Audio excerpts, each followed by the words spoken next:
nga bang sabi ng Palasyo Malacanang mga kababayan? Bakit nagkasakit si BBM? Ang sabi nila, nagkasakit daw si Ngagva dahil sa sobrang sipag mga kababayan. Workaholic overwork, kulang sa tulog dahil sa sobrang sipag. Grabe. Pero subalit datapwat, iba po ang pananaw ni Sasorgando Sasotlan mga kababayan. Dahil anya mga kababayan, na baka ang dahilan kung bakit ayaw niyang matulog mga kababayan. Dahil kung matutulog siya, baka hindi na siya magigising. Siya may sabi niyan ha? Oh, si Sasorgando Sasot mga kababayan. Kung anong ibig niyang sabihin, panoorin niyo po ha. Baka kayo hindi makatulog kasi natatakot matulog. Kasi baka hindi na magising, girl. Grabe ka. Grabe ka naman, Sas. Grabe naman hindi na magising. Oh. Natawa pa. It's going to be like... Ito ang umpisa ng istorya niyan, mga kababayan, ha? Mahaba ang history niyan, eh. Pakinggan natin, ha? what Binay experienced. Nobody Oh. believed them that they couldn't destroy Binay. Oh.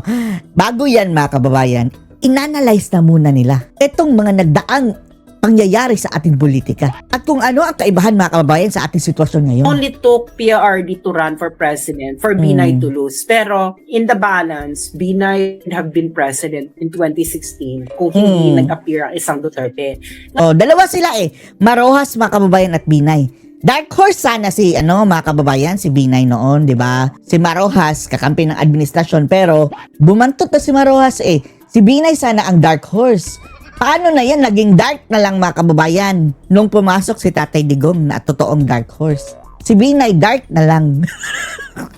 Andun na sa kadiliman. Ngayon, meron ba silang curveball like a Duterte that would appear in 2028? Na could defeat a Duterte? Wala. Wala. Wala. Na, una-una, kailangan... Umaasa pa kasi ha. Eto kasi mga kababayan, sina Trillanes, mga kababayan, mga Dilawan, Pulahan, umaasa pa sila na mayroon silang kahalintulad ni Duterte na parang dark horse daw mga kababayan na bigla lang papasok at susuportahan ng mga tao. Ang mga buwisi. ng baluarte. Hindi ka po pwedeng hindi Ambisyosa. na nanalong presidente na walang baluarte. Kailangan meron kang secured na baluarte. And nakita na natin na Mindanao is solid. Wala na. Mindanao mga kababayan, solid. Sara na, pati Visayas, solid. Kita mo, mga pinagsusuggest nila na pwede tumakbo para makati ang boto ng Mindanao. Si Tory daw. Si Tory kailangan Ay, Diyos ko Lord, taga Mindanao palang ungas na yan, mga kababayan. Siguro katulad ito ni Pacquiao na, o nila Tulfo, mga kababayan, na gagamitin lang ang Mindanao for the sake of election. Pero, ang katotohanan, sa Maynila na nakatira. buhin para makati ang boto ng Mindanao. Baka na, gusto na nga ito. Unggoy yun eh! Mayroon na nga tayong presidenteng bangag. And then, si Tory pa. Ang sabi ni Basti, unggoy. Gusto nyo yan? Pinagtatawanan na nga tayo ngayong ngiwi ang tayong presidente. Tapos papalitan natin ng unggoy. Sabi ni Basti, ha? Pugi ng mga Mindanao si Torre. Si Tory, taga Mindanao si Tory, pero si Tory, Pero ang nakatira na sa nag-remind din sa mga taga Mindanao, yan yung mga probinsyano na gustong makarating ng Manila. At makarabing elbows yung mga taga Manileño. Para Yung mga mga kababayan, yung makakapal ang mukha na parang mga langaw lang na nakatungtong na sa ulo ng kalabaw yan si Tory. Akala na kung sino. Diyos ko Lord. kasi kunwari mas mataas sa mga taga-probinsya nila. At Na-appoint lang na PNP chief dahil sa kanyang kabalastugan. Hindi naman sa kanyang mga kababayan eh. Sa kanyang achievement. Ano bang achievement niya? Nung kinapihan niya yung nag-viral mga kababayan na kalbo na tinutukan ng baril yung siklista. Si Tory parang nag-abogado doon, pa-presscon sa kanyang magandang pagmumuka. Diyos ko Lord. ninin ninyo, kita mo, sino ba ang nagdiriwang kay Tory? Hindi ba puro taga Mga dilaw! Mga dilaw! Manila? Before ba, do you even heard about Tory? Before the Manileños use him as a monkey? Yung monkey, siya nagsabing monkey ha. Sub-Saharan Africa. Si Jay Darian mga kababayan. Yun ang nagtutulak kay Tory. Monkey? Annabelle? Annabelle Si Maggi. Pacquiao nga, nung inariba-ariba niya si Mm, Digong, lagpak. Why? Oo. Because the Mindanawans love Duterte more than Pacquiao. Okay pa yun si Pacquiao. Mayroon pa yung baluarte mga kababayan kahit papano. Pero kung Duterte ang babanggain ng mga ni Pacquiao, kahit pa'y taga Sarangani na baluarte niya at taga Jensen, isusuka yan si Pacquiao Pacquiao. na yun I mean, merong May pedigree. access sa sport. Mm. Oo. May pedigree. May pedigree. Pedigree, aso yan, ipagkain ng aso na pedigree. Pag hindi ka rooted sa Mindanao, hindi ka sikat from the start sa Mindanao, bakla you cannot manufacture Oo. famehood in Mindanao overnight. Ano yung bigyan mo na lang sasabihin sa mga taga Mindanao? Oy, taga Wala Mindanao ako, bakla ano naman ngayon? Wala na mga kababayan. Kahit pa tumbling, anong tumbling na yan, bigyan sila ng 100 years. Ang Mindanao, para na kay Sara Duterte talaga. Wala nang iba. Wala na. Kamusta? Diba? Mga bakla kayo ng taon. Kamusta na? Mga Oh. bakla. Mabuti ba ito sila SAS, mga kababayan, no? Kung sila ang tatawag ng bakla sa kanilang mga sarili, pwede. Pero kung tayo, baka makasuhan. Ang daming kaputahan na nangyayari. Dami kajutahan. Like yung impeachment nung kay BBM. Ako expected na yan. Sabi ko nga sa inyo, di ba? Hindi naman siya matatanggal. Oo, tapos hindi ba kumikita Huwag ka nang amasa na matanggal. sa mga tao, di ba? So, Ako mas gugustuhin ko ng tapusin niya. Yan talaga ang mangyayari siguro, mga kababayan. Dahil malabo ang impeachment eh. Kontrolado lahat ng mga bangag. Bumangag lahat, mga kababayan, ng rakot. Halos lahat dyan sa Kongreso. Nakinabang kay bangag. Kaya malabo. Although kung talagang magkaroon ng milagro, pwede. Pero malabo eh. Ang babantayan lang natin na talaga bang siguradong bababayan sa 2028 dahil kung hindi, wala. Sasama na talaga tayo, mga kababayan, sa makipagbatuhan dyan kay bangag. Kung hindi yan bababa sa 2028 dahil hindi na siya ang legitimate president. taga, Hindi, kailangan ng mga Pilipino ng todo. todong pasakit, ano? Girl, alam mo ng mga Pilipino. Todo para pasakit. ang mentality ng mga Pilipino ay para yung mga telenovela. Kailangan muna nasa rock bottom bago umakyat. Malapit naman ang 2 years na lang, mga kababayan. At sa tingin din natin, parang hindi rin tatanggapin ni VP Inday, mga kababayan. Dahil kahit papano, maglalagay yan ng something na kakaibang impression sa kanya eh. Sasabihin na lang, mang-aagaw ng pesto, o ganyan. Sige, patapusin na lang, pero bantayan na lang natin. Kaso nga lang, baka mandaya, mga kababayan, sa eleksyon. The things that you watch a lot shapes your mentality. Ikaw ba naman binugbog ka ng telenovela? Karamihan ng mga Pilipino. Kung hindi ka nanonood ng telenovela, okay sa'yo. Pero most Filipinos watch telenovelas. Ang telenovelas, Delikado rin kasi, mga kababayan, kung ipipilit. Okay lang sana kung impeachment siya matanggal. Pero what if, sige, mag-people power tayo, tapos 1 taon na lang, and then, mayroon pa siyang reason mag-martial law. Alam niyo na, Jungag. Mayroon na namang reason mag-martial law at masuspend ang eleksyon, mga kababayan. Sige, antayin na lang natin. Kung less than 1 year na lang, mga kababayan. Pero kung via impeachment, okay lang. Pero kung sa karahasan, kung talagang hindi na mapipigilan ang karahasan, siguraduhin nyo lang na talagang mapuruhan. Like, kung hindi yan maaalis, hindi na yan maaalis habang buhay. Senaryo lang yan, ha? Hindi natin iniinganyo, mga kababayan. Senaryo lang yan. Kaya kung less than 1 year na lang ang kanyang natitira, antayin na lang natin. Tapos, hindi na siya rightful, mga kababayan, kapag mangyaring magkagulo tapos hindi na siya ang presidente. Wala na siyang karapatan. shape niya ang landas ng buhay. Kaya be careful about what you watch. Be careful what you wish for. Kasi nagta-translate siya into mindset eh. Yes, of course. And of course, the Filipinos are very religious. Ano ba yung religious natin? Kailangan mo ng Messiah. And Messiah that's yan always eh. been the case. That's, di ba? Look at how Hindi yan Misaya yan, singagba. things, that how most Filipinos do things. O kailangan natin ng tagapagligtas. It is because of how your mindset has been shaped by the things that you consume. Wala ka magagawa. If Filipinos have that kind of mentality, ayun ang eksena ng buhay. Kasi unang-una, kung ikaw ang papalit, gusto mo mong palitan ngayon na. Olats no? Olats. Lugi! Tapos kung siya ang papalit ngayon, mga kababayan, parang siya pa ang magmamana, mga kababayan. Hindi natapos sa laki ng problema. Ng bansa. Okay na yung idadaan sa eleksyon dahil parang reset yan eh. Reset. Okay na sana kung si PRRD yung papalitan mo, no? Di ba? Oo. No, maganda na eh. Kung si PRRD, bakit na mapapalitan? Maganda na ang takbo ng bansa. Oo, Pero senaryo lang, nakalatag na. Pero bakla, itong papalitan mo mid-game, Saklap. masakla. I don't The worst. although mga kababayan, ang sarap na isipin na kung magre-resign lang talaga mga kababayan, hindi madadaan sa kaguluhan. Ang sarap isipin na mag-resign na yung vangag na yan. think impeachment is going to be his end if ever hindi niya matatapos ang term niya. Ako tingin ko, hindi siya ma-impeach. Malabo siya ma-impeach. Malabo siyang ma-impeach. Kasi kakampwit na lahat eh. Na-master niya na lahat. Oo. Na-master niya na lahat. Nasungal-ngalan na lahat tapos kasabwat na lahat sa kapwitan mga kababayan. Paano hindi may impeach, paano hindi siya matatanggal ng kudeta o ano bang unang ginawa Oo. niya? Oo. Di ba ano bang unang ginawa niya? Binutter Para up lahat ng mga Mm. higher. Oo, halimbawa, anong... Sama-samang kasi ganito yan, buwangag. Kung ganyan ka nakakakurap, hello, sinita ka na nga ng US State Department, ng iyong Bureau of Customs, wala naman sila magawa. Hindi naman nila matanggal. Kasi nga, di ba, nakipag-deal or no deal na sila. Yan ang ano niya ginawa. Para hindi ka makudeta. Kapitan mo ang Nag-deal with the devil na mga kababayan. sa makukudeta. Grabe naman makatawa, Sas. Para ka namang Kapitan mo ang nag-iisa lamang Evil laugh na talaga. Evil laugh makatawa si Sas. na pwedeng Makapigil. makapigil sa magkukudeta. O, diba, free for all na sila. Free for all. Diba?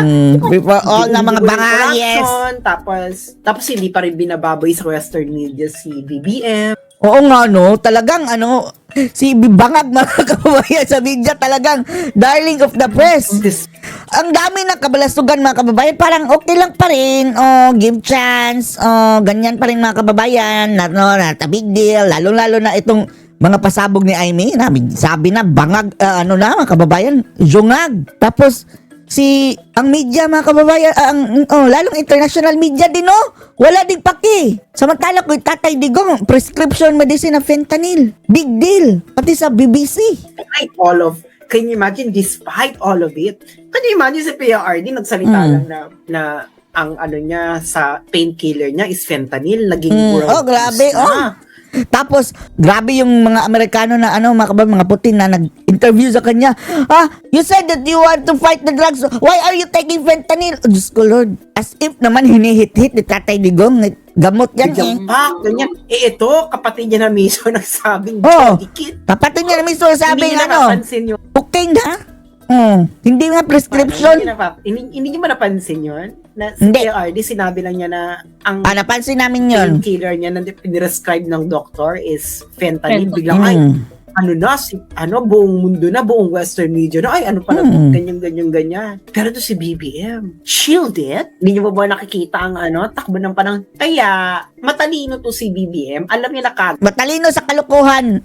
Sa kalukuhan lang mga kababayan, pero sa serbisyo at talagang ubod mga kababayan. Niya mapipigilan ng lahat. Alam niya na yan. Matalino sa kabalastugan. Pero the thing is, alam niya nga, pero when you're at your strongest, aminin mo, the red carpet will be pulled out of you by Madudulas ka. Karma. Ang red carpet. Sinabi ko na sa inyo, nakausap ko na ang si Apo sa kabilang buhay. Siya Apo daw Lakbay? gagawan. Baka kayo hindi makatulog kasi natatakot matulog. Yan na. Natatakot matulog. Bakit natatakot matulog? Kasi baka hindi na magising, girl. Grabe ka naman. Grabe ka. Baka hindi na magising. Aminin niya, mga bakla, pag hindi na, mapaprainin ka talaga, baka hindi ka na magising. Sabi kasi ni Aimee o Judic mga kababayan, meron talagang chance na baka hindi na magising. Di ba? Pero ang sinasabi na-master na daw ang dose mga kababayan, microdose. Yung parang pakonti-konti lang na hindi May mga lethal. Jodik, ano yan, tamang ganyan. Tamang praning. Tamang, Ako naman, tamang feeling ko hit-hit. yan sa impeachment. Yeah, of course, syempre hindi talaga mai-impeach si BBM. Pero tingin ko, kasi unang-una, they can bend the rules, di ba, mga law benders. bend the and they do law. not care about it. So ngayon, di ba sobrang brazen nila na hindi tanggapin yung impeachment complaint ng mga Duterte-aligned personalities. And I think the reason why is, syempre, yung House of Representatives, kaya naman nila nakokontrol yan dahil sa, di ba? So ngayon, Salapi, budget, pera. this is just Mga my mukhang pera. Talaga, mukhang pera mga politician, mga kababayan. observation, no? Transactional ang House of Representatives, yung mga dyan yung mga tao dyan. Very, very transactional. So ngayon, kung kunwari, okay, may pondo kayo for impeachment, o sige, pag nag-file kayo ng impeachment, namin yan? Hindi namin susuportahan yung impeachment ni Bongbong Marcos. Kaso, pag may nag-file ng iba yung bayad nun. Diba? Yeah. Hmm.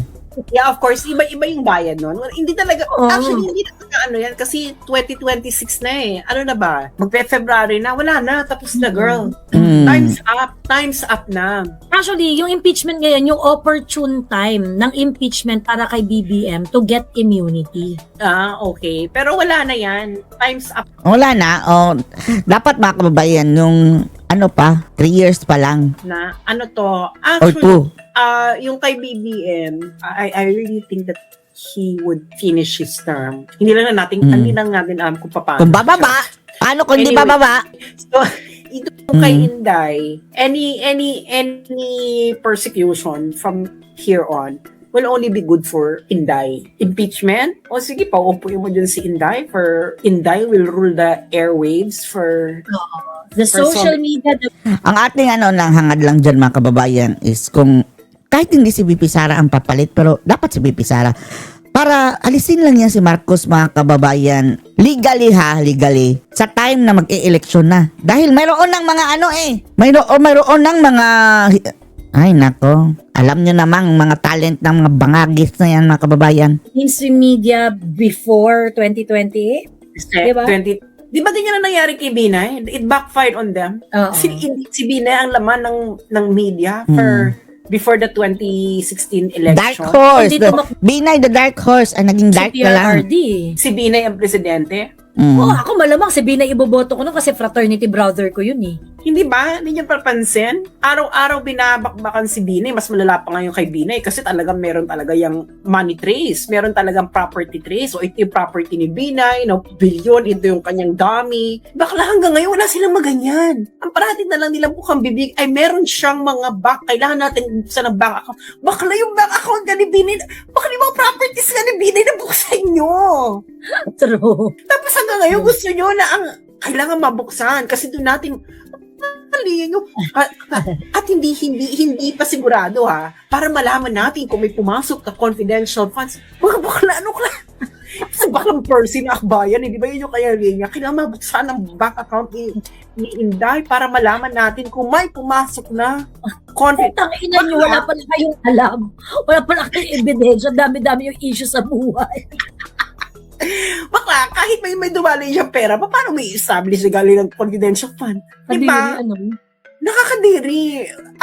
Girl, ibig sabihin wala sila. They have nothing against Inday. I'm confident that they have something against Inday, no? Parang, hello, anak ni Duterte yan.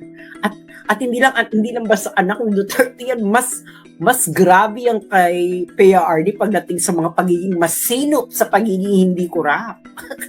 Correct.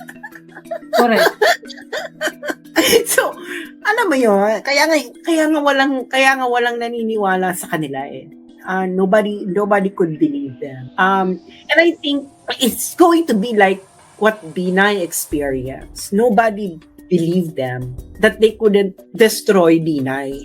It only took PRRD to run for president for Binay to lose. Pero in the balance, Binay would have been president in 2016 kung hindi nag-appear ang isang Duterte. Ngayon, meron ba silang curveball like a Duterte that would appear in 2028 that could defeat that Duterte? Wala. None. Na una-una, kailangan mo ng baluarte. Hindi ka po pwedeng, walang nananalong presidente na walang baluarte. Kailangan meron kang secured na baluarte na talagang would be behind you, come thick or thin. And nakita na natin na Mindanao is solid. Girl, naalala ko na parenew ako ng parenew ako ng passport. Marami na Echo Berenche, no? Kasi tatanungin ka para sa yung passport mo. Pag sinabi mo sa trabaho, bakla hahanapan ka nung ano kung ano-ano. Hahanapan ka na kung ano-ano. Ganyan. Basta maraming eksena sa buhay. Nung ginawa 10 years, bakla nakamenos ka na. Once every 10 years ka na lang magpaparenew ng passport. Di ba? Ano pa ba? Yung Dolomite Beach, parati nilang winawasak yung Dolomite Beach. Bakla, ilan ang bumibisita sa Dolomite Beach everyday? At anong naalala nila doon? Si Duterte may kagagawa nito. So, kaya nga mahirap nung burahin si Digong. Yung mga maliliit na travel operators, yung mga bankero sa mga sa Boracay or mga tricycle driver papunta sa ganyan. Anong maalala nila nung panahon ni Duterte? Ang daming turista. Tapos, kaya nga hindi epekto yung gagawin nyo pang gagawin nyo pa ng dambana, si Kian, ganyan. Baka nobody could relate. Hindi nga siya ginagawang hero sa lugar niya. Ginawa nyo hero for yourself. Ginawa nyo hero for yourself. Pagkatapos yung tumatawag pa ng hero si Kian, mahilig sa kantot. Kantot gamer pa. Hindi ba? Hindi. Kaya nga sabi ko, wala to. Wala silang pang-counter. Lahat ng pang-counter sila mga elitist. Alam mo, Sasa, yung mga ganung bagay, iniiyakan ng mga tao. Yun, doon ako na kasi sabi, yun nga si Kuya doon sa Sikihor. Sabi niya, alam mo yun, yung parang typical ba na probinsyano, yung gano'n, yung, pero very, very accommodating siya sa amin, as in, talaga. Tapos, talaga siya, basta ako, Duterte ako yung, alam mo yun, yung talagang, sing and dance talaga siya sa pag-praise kay PRRD. Parang, grabe naman sa pagka-DDS si Kuya sa gadagambot to. Ganon. And then, pag makita mo yung buhay niya, okay, kasi single dad pala siya of 2. Ngayon, yung mga bata niya is, ang tawag dito, sobrang bata pa yung panganay niya parang 16 years old, something like that. So, ibig sabihin, nung panahon ni PRRD, nung nag-start si PRRD, 8 years ago, mga pa yun, yung mga a little more than toddler pa yung mga bantayin pa, 'di ba? Bantayin pa yung mga batang 'yun. So ngayon sa isang parent, sa isang single dad na nagbabantay ng mga mabaliliit na bubuit, nung isang araw napupunta ka sa LTO para magpa-renew ng passport mo, ay napakalaking worry para sa isang magulang na parang sino magbabantay ng mga bubuit ko. Sa ko dadalhin yan or whatever, ganun.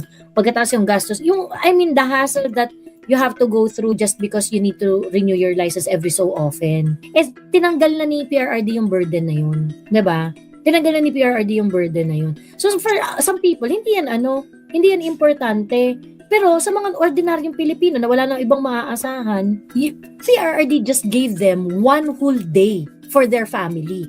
Actually, 1 week pa nga yan. Dahil sa totoo lang, ang hirap mag ng process ng lisensya sa LTO. Yeah, actually ang eksena talaga niyan is ayun ang eksena. Kaya kita mo, 'di ba, namamalimos na nga si Trillanes. Uy, mag-unite na tayo, BBM and kakampings. How pathetic you are! How pathetic! Dapat magkaisa tayo, mga Marcos loyalist, mga pinks, yellow.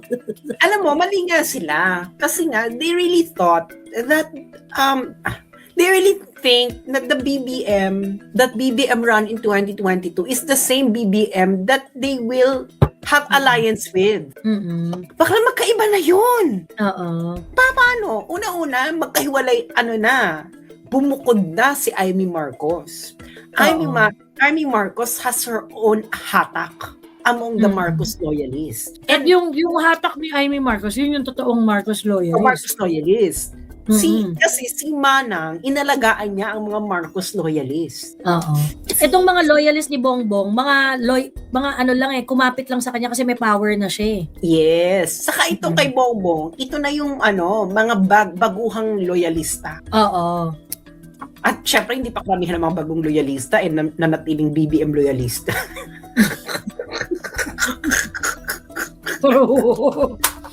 Hindi pa tested yung mga yan, di ba? Hindi pa yan tested. Kaya kita mo, sino yung, di ba nagkaroon na sila ng vloggers, the BBM and kakamping vloggers, Oo. unite. Ayan na yan, nag-unite sila. Bakla, yung mga nagpapanalo na vloggers kay BBM, wala na kay BBM.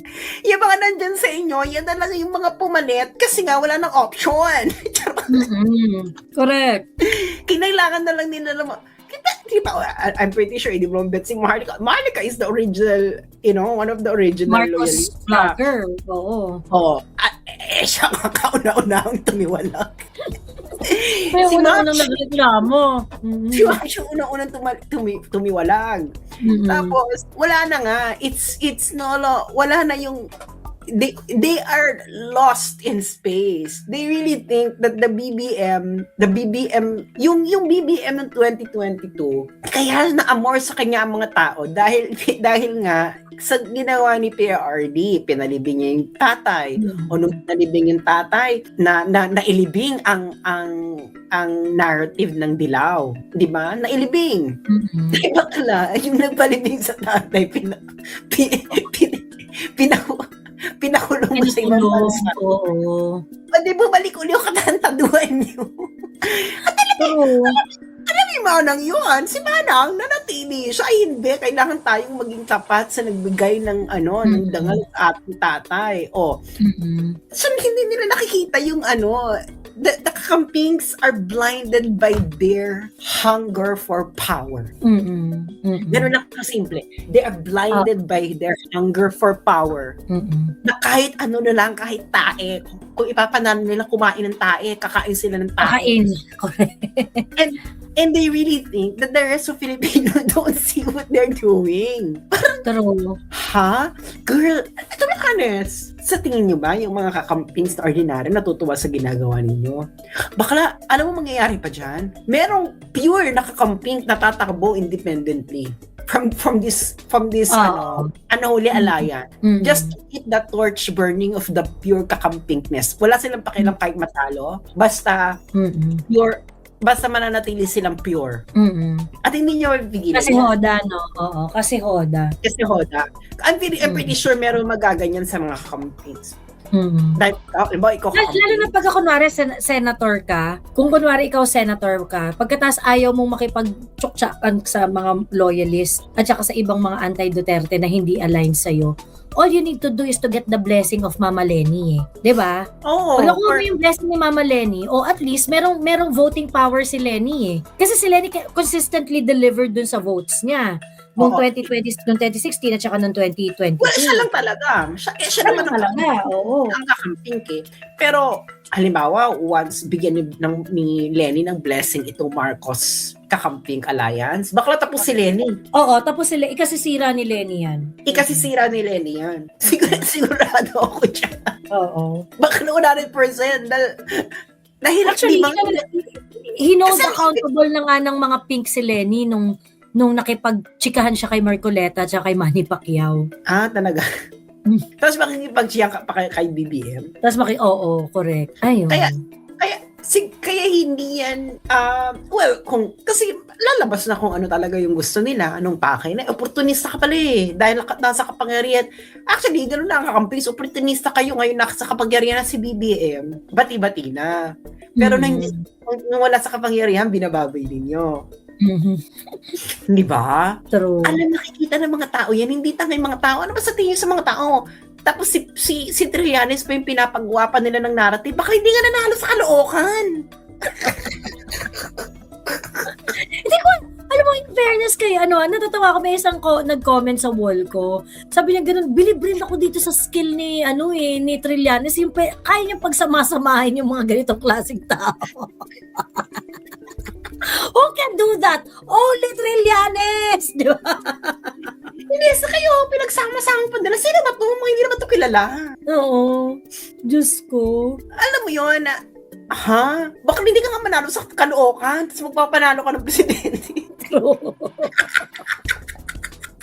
Inaabutan mo na nga ng cash yung mga tao sa Caloocan. Ayaw pa rin nila tanggapin sa'yo. Hindi mo nakikita ng mga camping, bakla, you are led by a loser. Mm-mm. Nakita niyo ba yun? Tumatak yung naglalakad siya kaloka, hindi siya pinapansin ng tao. Totoo, Diyos ko. Kasi nag-aabot na siya ng pera, hindi pa rin siya pinapansin. Tapos sinabi niya ba isang Trillanes, patatakbo yun, hindi naman taga-kalookan yan. Oo. Hindi niyo ba nakikita how cringy Trillanes is for the, di ba? Ito naman kasi itong, hindi nakikita nila Risa, no? That Trillanes is so cringy. Mm-mm. Na hindi siya nanalo sa kalookan. Tapos siya yung Oo. gagawin nyo na parang, ikaw Trillanes ang mag-devise ng paraan para manalo tayo sa 2028. Ang ina. Ayan, silent majority daw sila Antonio. Ha ha ha. Sabi ni Christopher Barton. Ayun naman yung silent majority. So sobrang silent, tatatalo ka yun dahil sa sobrang silent. Ibig sabihin ng silent, non-existing. Mm-mm. Yung silent nila, ibig sabihin non-existing. Mm-mm. Parating na lang kayo Yung silent silent majority. kasi natin, yung silent kasi natin, sumusuport, pero silently. Yeah, Ganon. pagdating ng election, doon na sila nagpapakita ng kasi Oo. alam mo naman mga Pilipino, sawa na to sa kalsada, etc. Ano na lang sila, maghihintay na lang sila ng batuhan. Doon na lang sila gagalti. Ay, alam mo, sa totoo lang nga yun sa signature campaign. Kasi syempre, medyo expected naman talaga namin na, kumbaga parang, hindi naman talaga marireach ang lahat ng mga tao sa signature campaign. So ngayon, nung nagpunta kami sa Dipolog, actually, nagulat kami kasi grabe talaga rin yung mga tao doon sa Dipolog. Talagang, kaya napa-extend kami doon kasi talagang sobrang dami naming nakuhang signatures doon eh. May mga merong mga tumambay sa amin ng mga local journalists sa Dipolog. Tapos, every time na may non-stop yung tao, may pang pumipirma, ganyan-ganyan. Alam mo yung literal na silent supporter. Kasi, sinasabi ng mga journalist doon, sabi, ma'am, alam mo, yan, may-ari ng negosyo yan ng ganito, eme. Ma'am, pinakamalaking business dito, yan. Sila yung may-ari niya, ganyan. Ay, ma'am, ano yan? Nagtatrabaho yan, sinabi niya yung posisyon, ganyan. Sa government yan, ganyan. Nagpunta sila, nag-sign sila. They did not say anything. They did not, they signed, it took 5 minutes or less than 5 minutes and then left the premises. Ang daming ganun. Sa Danau City, ang daming ganun. Sa Pagadian, ang daming ganun. Actually, almost everywhere na nagpunta kami, ang daming ganun. Yun yung, tapos yung mga ayaw magpa-picture kasi ayaw silang makita, ganyan-ganyan. Hindi silent supporter lang po talaga kami, ganyan. But they do something to give support. So yun yung totoong silent supporter. Yung mga sinasabi nila na parang silent majority kami. Yung silent majority, wala namang, hindi naman nako-convert into tangible proof yung pagiging silent supporter na sinasabi nyo, 'di ba? Ganun.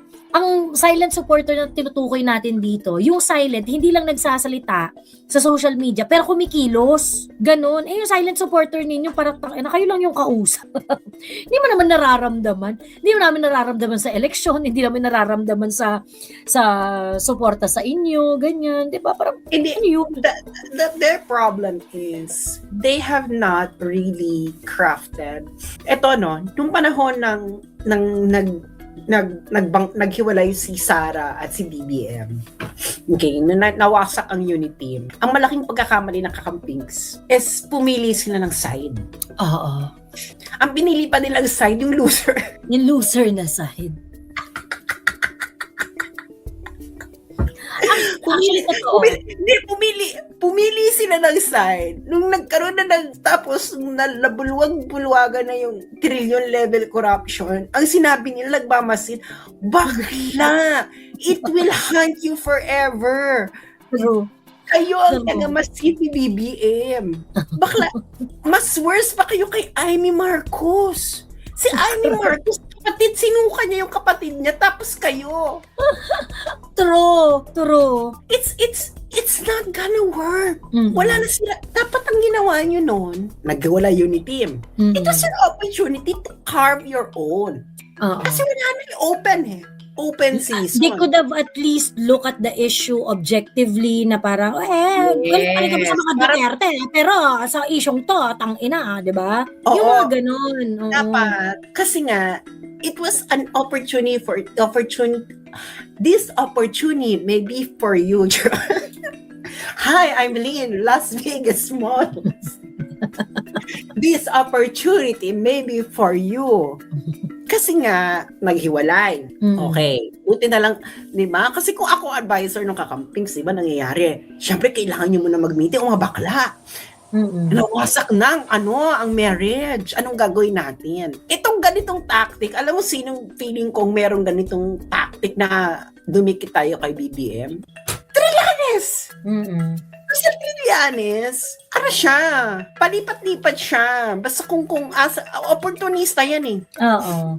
Opportunista, pero he's not really the sharpest tool in the Shed. Hindi ba? Nakinig sila kay Trillanes. I'm pretty sure.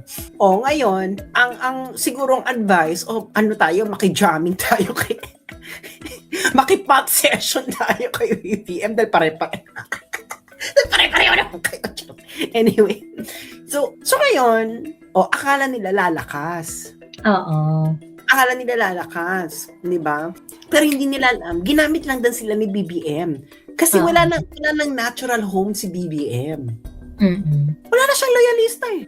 True.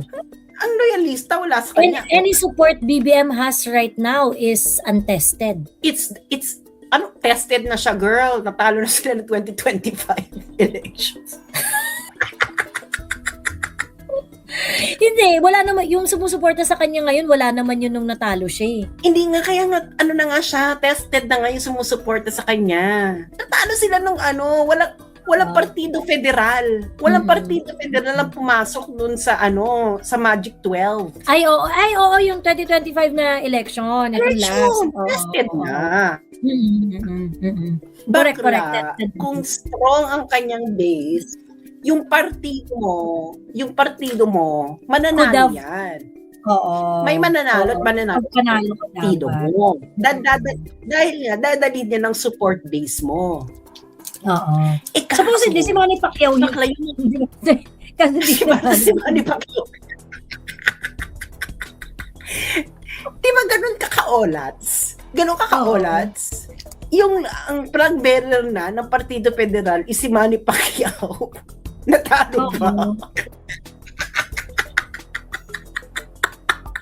Kawawa, Kawawa. Hindi ba? Kita mo,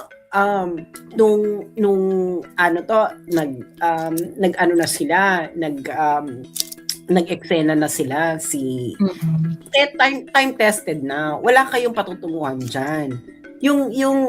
Yung Dutertista, mga Duterte supporters, they're battle tested. Yes. Battle tested. Hindi ba? Naipanalo unang-una, nangyari ang antingkabol, natalo ni Digong ang mga malalaking big names noong 2016. 2019 was the moment of truth. Gusto ba ng mga tao si Digong? Oo. Na-flash siya. Siya. Inidoro. 2022, kahit ayaw ni Digong kay BBM, pero dahil ang Duterte nakakabit sa BBM, nanalo si BBM. Overwhelming. It doesn't matter. Tapos 2025, bakla na-flash kayo sa Inodoro. Flash. Hindi ba? So, kasi, kung bongga kasi yung support base mo, no? Bakla ikaw ang number 1 senator. Correct. Kung bongga yung support base, baka ang number 1 senator si Bongo, right hand pa ni Duterte. Baka it is clear as day, clear as night, clear as crystal, clear as kung anik-anik. Tapos, ngayon, it's just so pathetic na mamamalimos ka ng unity with BBM. Anong faction nilang i-unite mo sa'yo? What exactly? Anong hatak? Kailangan nyo lang yung pera, saka yung makinarya. Yun ang kailangan ninyo, kaya gusto nyo. Pero bakla, always remember, BBM is a politician.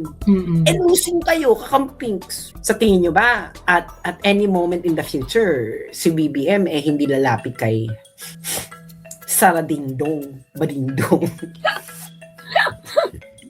Ano lang tayo? Prangkahan. Diba? Sa tingin nyo ba? Diba? Sa tingin nyo ba?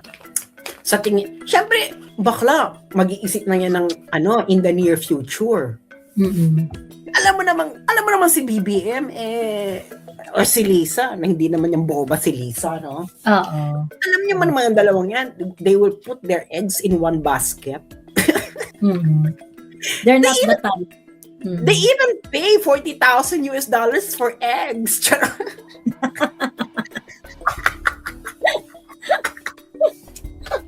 They will not put one, they will buy baskets and eggs at the same time. Kasi, if you are, a politician yan eh. Di ba? Politician yan.